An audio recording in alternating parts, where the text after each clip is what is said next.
morning, y'all. Look at this. Can you zoom in? No? Look at this boy. Precious boy. George. He's like, Mom, I'm sniffing. Let me do my morning sniffs. Hey. It's the morning after. I feel like every single like tarot reading or just like card reading that I've seen online or that I have done for myself has been saying that there's like a major shifting point where things are gonna finally align, and I feel like that was yesterday. Yesterday was my shifting point. Was not even like the night before making the video, but actually uploading it and sharing it with the world. Look at this. So if you don't know about this, if you don't know this about me, this is why I talk slowly, because I need to make sure that I arrange my thoughts and my words before they come out.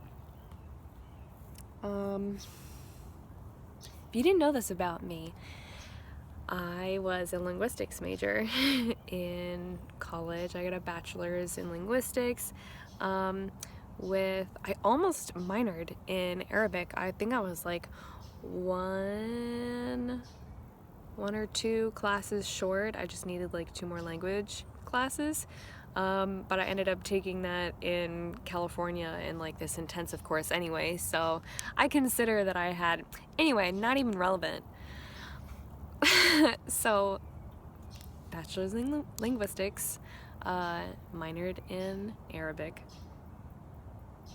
And I mostly focused on gender and language as well as sociolinguistics.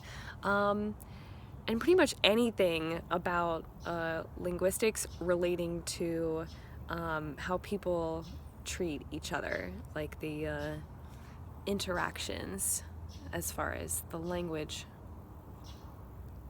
conveyance goes. And this, or this, or this, or somebody covering up their hands or like keeping their hands closed all the time is a sign that someone is hiding something. Someone is scared or ashamed or guilty or lying. It's a sign that they're hiding something, that they're putting on a mask. And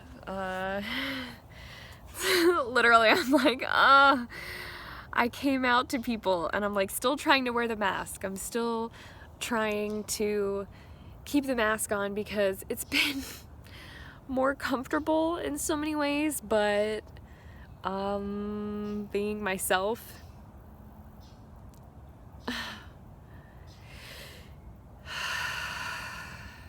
being my true authentic self, and turning something that has frightened me into something that empowers me. It feels uncomfortable now.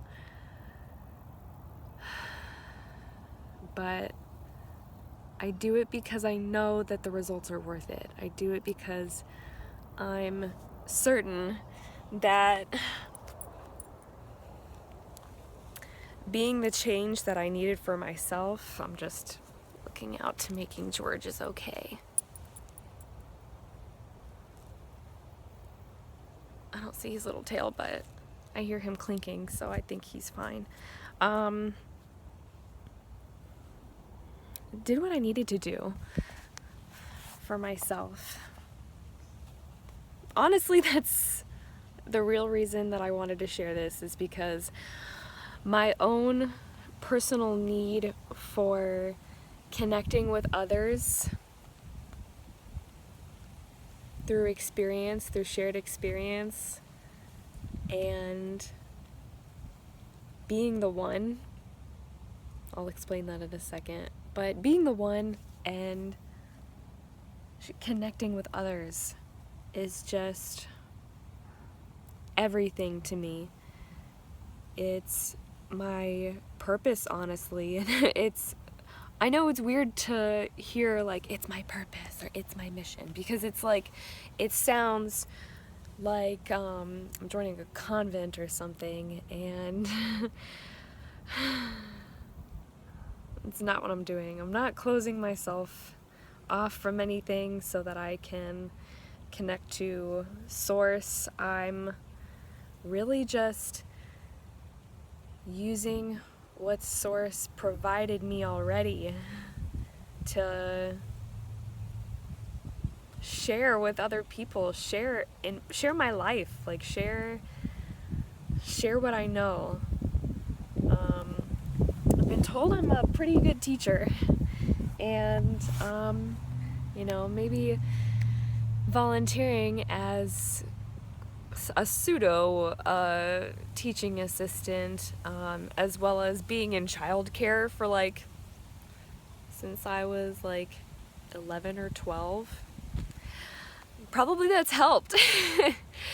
I've done a lot of teaching, and I feel like I've had to do a lot of teaching for myself. I've had to teach me a lot of things, and I feel like passing that along and being the one to do the hard thing, as fucking uncomfortable as it is, there's dirt on my yoga mat, as uncomfortable as it is when it begins, because it's new and it's like a major change, I know that it's gonna be worth it. You can't read all these quotes saying, be the change that you want to see, hashtag make better happen. You can't fucking do that unless you do something that's really hard. Really hard. And I'm not trying to toot my own horn or say I'm the one, I'm a savior. I'm not a fucking savior. We can't really, okay, I'm not even gonna get into that, but I don't see myself as a savior, and I'm totally gonna do a video later on being the one, because I think that's something that my sister and I heard a lot growing up from my dad, was to be the one. And he definitely meant it on a smaller scale, because he's still, the old white man who tells me don't be a hero, because he has 2 daughters and he doesn't want to see anything bad happen to them, because he knows what the world is like. And he knows that if you try and be the one in this world, in this culture, you get shot down sometimes. Literally, sometimes you get shot down. He doesn't want to see that happen to us. He doesn't want to lose another kid. And he also is just a man who has ideas about women and what other people are capable of doing to them. And he's right on that level, certainly. But he meant it more of in a sense of in a professional, superficial, day-to-day way. If you see there's trash on the ground, be the one to pick it up. If you see that somebody needs the door held open for them, be the one to go and fucking open it. If you see that someone is being bullied, he also instilled this in us. If you see that somebody is being bullied, be the one to stand up, be the one to take action. And my sister and I have taken action in a lot of different ways, but I think in my case, for me, this has been the most personal way to be the one, to be the change. And I'm so appreciative that I get to share this with you all, because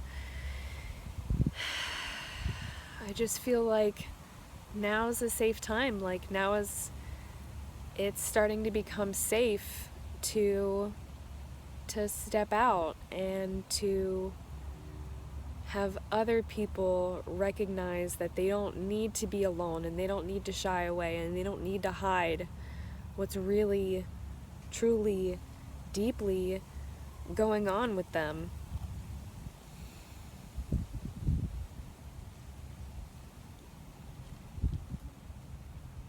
So thank you.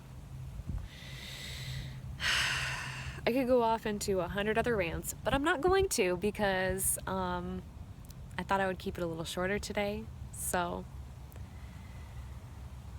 I love you, and whatever you're going through, you deserve to be heard, you deserve to be listened to.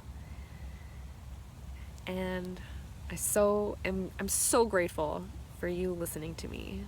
So have a beautiful day. The sun is shining. Go stand and get warmed up. Bye, best friend.